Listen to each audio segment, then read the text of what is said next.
Petruk kantong bolong yen pancen siram golek pusaka ora balik menang kayangan Baliyo aja gawe gegere kayangan Junggring Sraka. Oh yen ngono ana dewa tak lereni sedina iki. Ayo muduna kon dadi wong dhuwur ranti karo kawula cilik cilaka muka.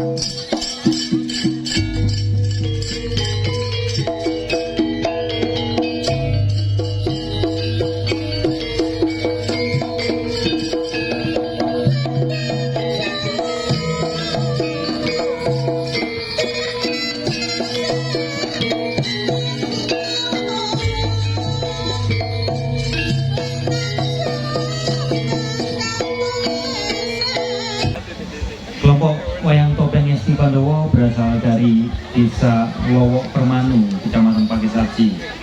Jika berdekatan dengan Desa Kedumonggo Pakisaji.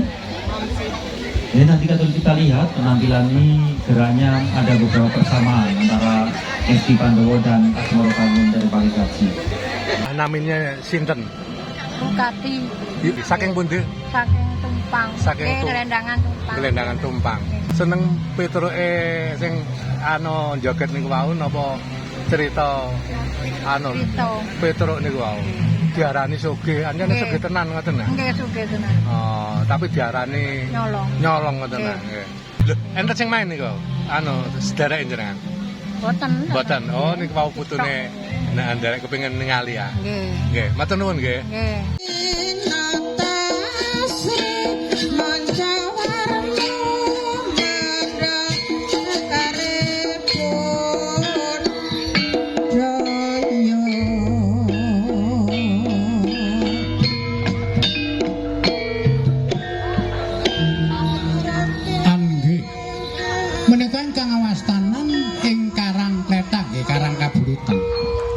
Sinten ingkang wonten padukan Karang Kletak namung Kaki Lurah Petruk nggih kantong bolong. Nampi sowanipun ingkang Rama Kaki Lurah Semar Budo Ganti nggih napa. Mewah nula garing gelasan bagong kang sami maraseba. Mekaten to wijining pandika Kaki Lurah kantong bolong. Dumateng ingkang Rama dereng kawedharing lesan.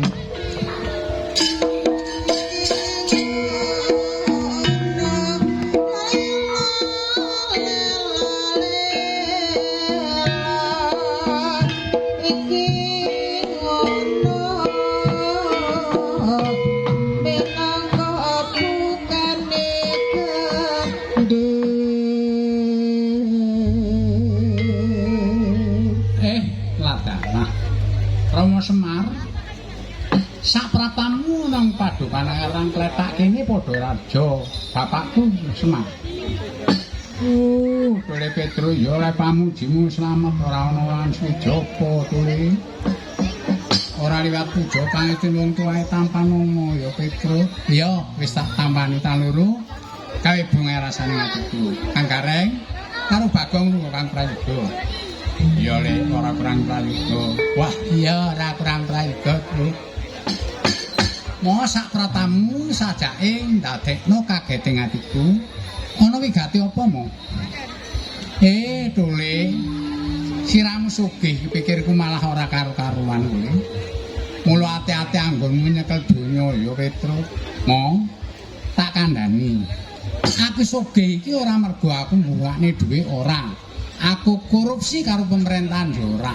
Iki olehku buruh-buruh kok. Mengko kek nyolet bayaran wiyaga karo penari. Oh, ora Kang Gareng. Dole aku tansah melang-melang ndeleh bayo ana pinggire blumbang tole. Rupane iki ana tamu saka negara Ndorowati Gusti Bathara Kresna. Wah, wong lek sugih iki ya ngene modhayo ya ratu.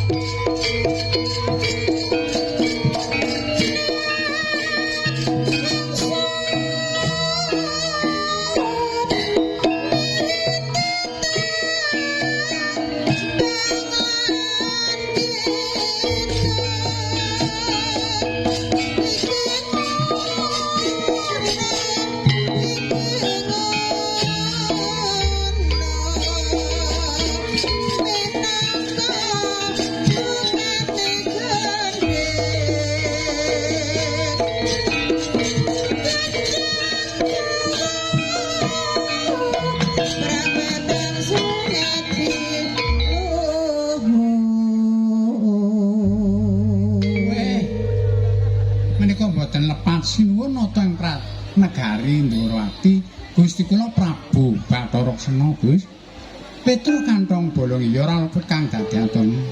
Sarawa paduka kula ngaturaken sembah mugi kunjung nggih, Den. Ya, Petruk tak tamani. Bendara kula Bathara Kresna kula ngaturaken pangabekti Gus. Kakang Badranaya ya tak tampa Kakang. Wah kula semanten ugi Den, kula nggih semanten ugi Ndara. Petruk, sak tekaku nang negara Ndrawati apa wis mangerteni kang dadi sudaku. Lah kula niki ya dereng ngertos. Teplok kula niki sugih niku dayohe muha ratu elek-eleke patih niku pun mesti ora Petruk. Sugihmu tanpa mupakat dina iki negara Ndrawati antarané negara Ngamarta lan kasatriyan Madukara kelangan pusaka telung perkara. Apa siramu kang nyolong pusaka telung perkara kok ijolake donya menyang negara? Wah, niki sining surup mboten, Den. Kula niki asal kula buruh kula klumpukaken kula damel modal nyambut gawe. Petruk, nggih. Lek pancen siramu ora nyidra pusaka telung perkara, saiki aku njaluk tulung golek ana pusaka telung perkara. Lek pancen siramu bisa nemokake pusaka telung perkara, siramu tak kae donya negara Ndrawati separo. Wah, lah enten buruane nggih monggo-monggo mawon. Tapi lek mboten enten buruane, sorry, Bro. Wong kula niki penggawean kula buruh, nggih. Lek ngaten kula golekane mo, aku njaluk pamit tak golek pusaka ya mo. Dole Petruk sing ati-ati.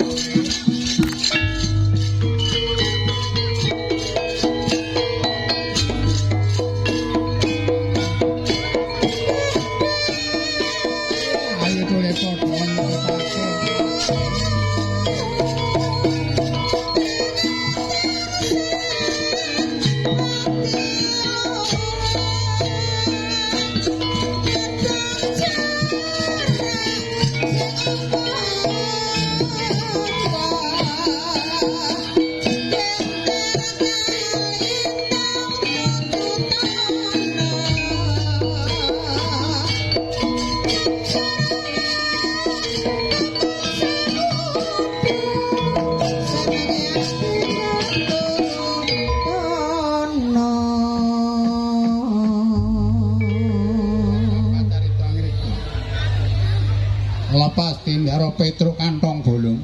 Sinten ingkang wonten repat kepanasan para Jawata ingkang mandhap saking kalangan Jungring Sloka. Bathara Brama, Bathara Indra, Bathara Sawera, Bathara Penyelikan. Yayahe mudhun kok repat kepanasan.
Kakang Mas wonten wigatos menapa lajeng panjenengan nimbaling Kang Rayi saking kayangan Junggring Sloka.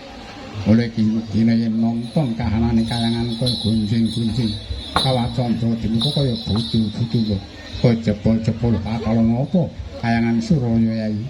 Kakang nggih yen kados ngaten ngestaken dawuh menika kados pundi ayo klilit menika praja padha ana kayangan Junggring Sloka dina iki Yai.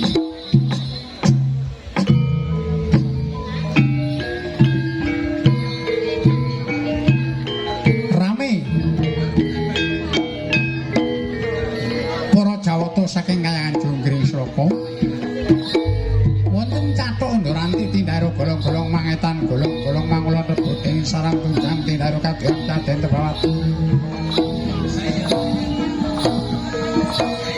Tebawatan Tindaro Pating Beber Pating Bintoro yen Cinandra saking Mandarawa kaya gor-gor gaten bumi lampis pitu lampahe.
munggah menyang Cathok Ndaranti iki katon ana pacak baris.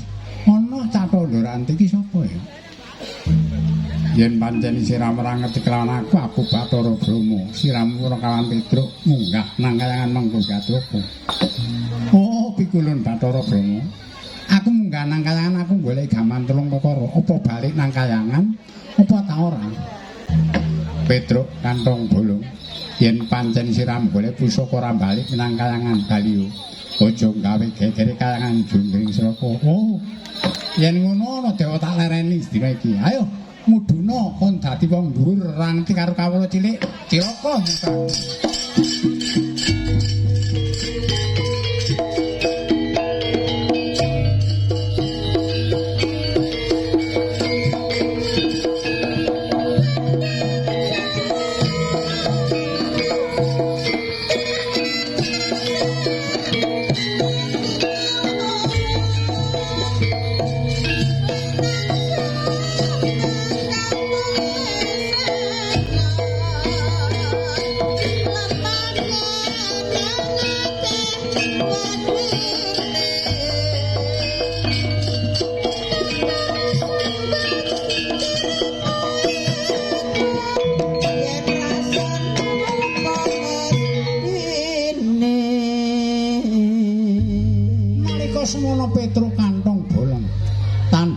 Mewah para Jawata.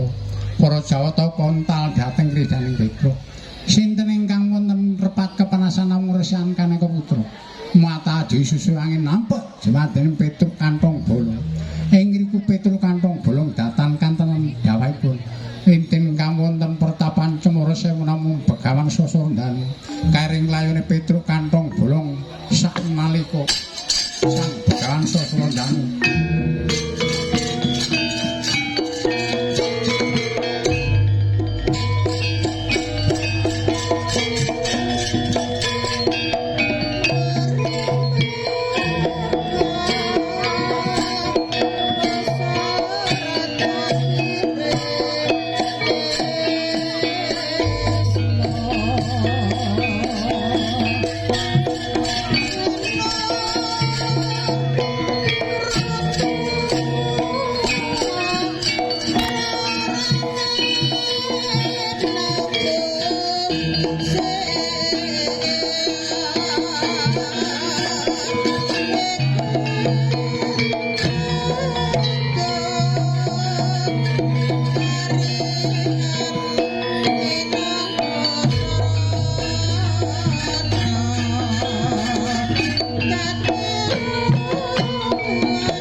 Lho enake nggon kono pertapan Cemara Sewu. Iki kok ana layon kanthi bono kene.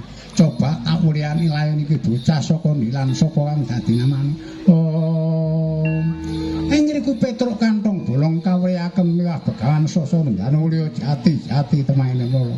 Oh. Mangko ki sanak siramu iki sapa? Wah, menawi sampean boten semerep kali kula Petruk kantong bolong. Lah panjenengan sinten monggan? Aku Begawan Sasondanu Petruk. Ana lakon apa siramu nganti tumibana pertapan Cemara Sewu? Wah, niki lak ngeten critane. Kula niku sugih nderbala donya kok bareng kali ilange pusaka tulung perkara. Lah kula dikengken goleki. Kula goleki ten kayangan, wah dewane mboten roh. Lah sakniki sampean duduhi perempuan wonten pundi pusaka tigang perkawis. Petruk aku ora ngerti. Lek pusaka tulung perkara kira-kira dicolong karo menungsa liyane. Wah, mboten. Lek pancen kados ngaten sampean pun dadi pendhita lah ora ero. Petruk, nggih. Lek siramu manut kelawan aku pusaka bakal bisa ketemu. Wah, nggih pun nderek. Dos pundi? Iku sak jerone ngono padhepan ana busana gawe Petruk supaya bisa ketemu pusaka tulung perkara.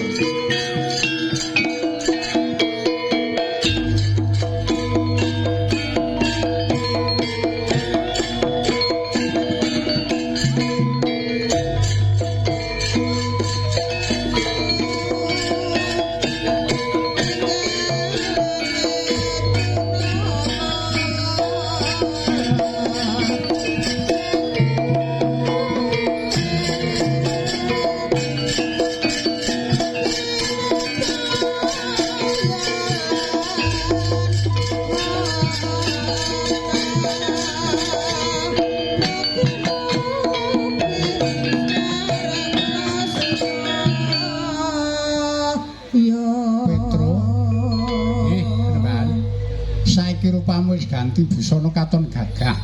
Ning ana rupa kudu bisa nyekswekne karo swara. Kados pundi sang Brahman kados mekaten. Lah ya ngono Petruk. Siramu tak paringi nama Putut Jailana dina iki. Wah.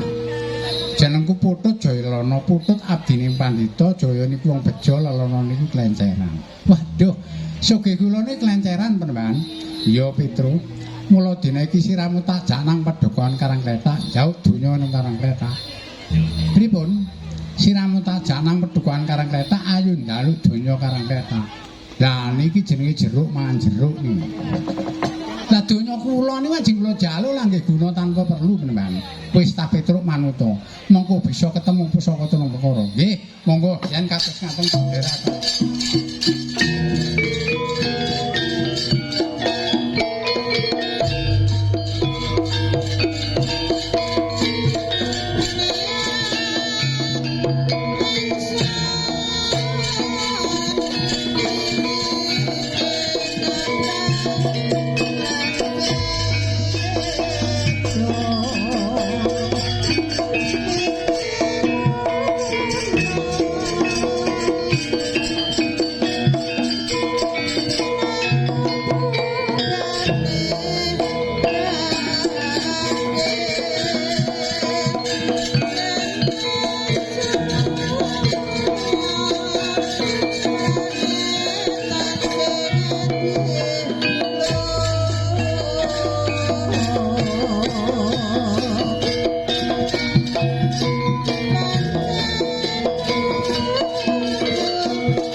Sang Prabu Bathara Kresna menawa siramang ngerti kelawan aku Begawan Sasrandanu Pandhita Taka Pertapan ring sewu. Oh, Begawan Sasrandanu lah Kang Sriki. Menawi patukote ring Semar kaliyan kula Putut Jaya Lalana ingkang dados asma kula. Sang Penemban sak tekamu ana Padepokan Karang Kletak kene mengko gate apa Sang Penemban? Prabu Bathara Kresna, aku bakal njaluk donya ing Padukan Karangkletak kene. Sang Penemban besok ora bakal tak paringake, saiki ora tak paringake. Amarga iki donyane Petruk kantong bulu.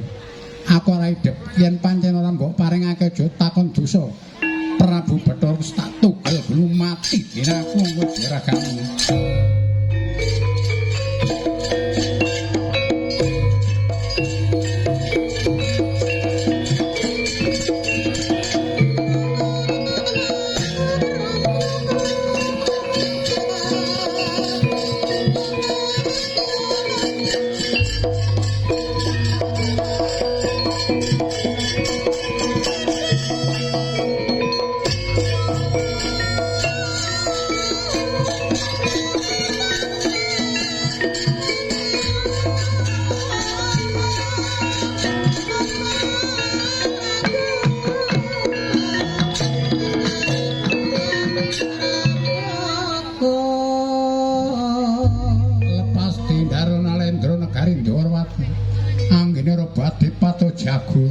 Ngunduraken Sang Begawan Sasrandanu Lintawe Narraha Gentasa ingkang pinunggal pinareng kawi ingkang wonten pertapan suku Kranthil namung Sang Begawan Kalingga Dewa wiwah ingkang abdi Putut Jaya Ngaloku Yayi kadangipun Kakang Awiring Nolaku Yayi Putut Jaya Ngaloku.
Jaya Ngaloga. Iki kono rawuh Nalendra teka ing pertapan Sukeran teliti sapa kang dadi jejulukmu Sang Prabu. Mangke Sang Penembahan menawi paduka dereng pirsa kali kula. Kula Nalendra Dwarawati sekang jejuluk Prabu Sri Nalendra Bathara Kesena. Lah panjenengan ana sinten? Menawa sira ora mangerteni Sang Prabu, aku Begawan Kalingga Dewa. Iki kadangku Putu Jaya Ngaloga. Oh, ngaten. Mengko gati apa Sang Prabu Bathara Kresna teka ana petapan Sukrantil. Sang Penembahan kula nyuwun sanjata pitulungan. Kula nggadhah satru kebuyutan asmanipun Begawan Sasrandanu. Menawi panjenengan saged mejahi Begawan Sasrandanu, sampun dina apa kalih Prabu Bathara Kresna kula pinangkani Prabu Bathara Kresna diwijite Begawan Sasrandanu tak ceklit tak paca janjane dina.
Iki napa pawongan pandhita sapa kang dadi peparapmu Sang Pendhita? Yen pancene siramu ora ngerti karo aku Begawan Sasrandanu siramu sapa? Aku Begawan Kalingga Dewa ana pratapan Sukrantil. Mengko gate apa Sang Begawan Sasrandanu? Begawan Kalingga Dewa, dina iki ndi Bathara Kresna paring aku tak tugening bumi. Bisa mateni Bathara Kresna maton bisa nugel janggane Begawan Kalingga Dewa.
Sasrandanu anggene ora pancakara triturmurca ilang-ilang sipating bahan Kalingga Dewa wujud pusaka jamus Kalimasada. Begawan Sasrandanu wujud pusaka cakra samarita.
ora lebet kang dadi aturmu aku Putu Jaya Lengalugono Wigatapa Putu Jaya Lono. Walah dalah. Pusaka rong perkara ketemu aku karek siramu dina iki manut tak tugel gulumu. Lono.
Klarang kletak namung Nalendra Negari Ndrawati. Kuwi apa ora kadang Pandhawa? Yayi Kunta Dewa monggo kula aturi marak mateng ngarsa kula. Yayi Prabu.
Padukan Kletak iki piye waratane?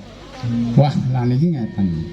Anca angsal pamuji panjenengan iki pusaka telung perkara pun kula beto. Dadi kaya mangkono Petruk. Nggih. Lah niki pusaka cakra pusakane Gusti kula Prabu Bathara Sena kula aturi nampi. Ya Petruk kene pusakaku, kekno aku. Nggih niki. Sing jamu Kalimasada niki pusakane ndara kula Prabu Kuntadewa. Iya Petruk wis tak tampani. Lah niki antun pusaka Sarutama, nggih pusaka Kalalang niki gadanipun Gusti kula Raden Permati. Iya Petruk tak tampani Petruk. Wah, kabeh wis padha temu marang Petruk kantong bolong Gedang Kresna kakangku nggih. Petruk, aku janji karo siramu. Menawa siram bisa nemakaken pusaka telung perkara tak kei negara Ndrawati separo, diganjar donya negara Ngamarta separo, ing kasatriyan Madukara separo. Wah, matur suwun. So tambah sugih kula sakniki, Guys. Gus. Ya Petruk. Lah, serane kula niki sugih kula suwe-suwe kathah saha ndrbala donya. Wong dodol sawah tengen kula, tuku sawah tengen kula, adol sapi tengen kula, tuku sapi nggih tengen kula. Monggo sakniki ngumpul wonten Padukan Karangkletak Kembul Bunyana Ndrawina sageta manggiha rahayu, rahayu, rahayu sagung dumadi.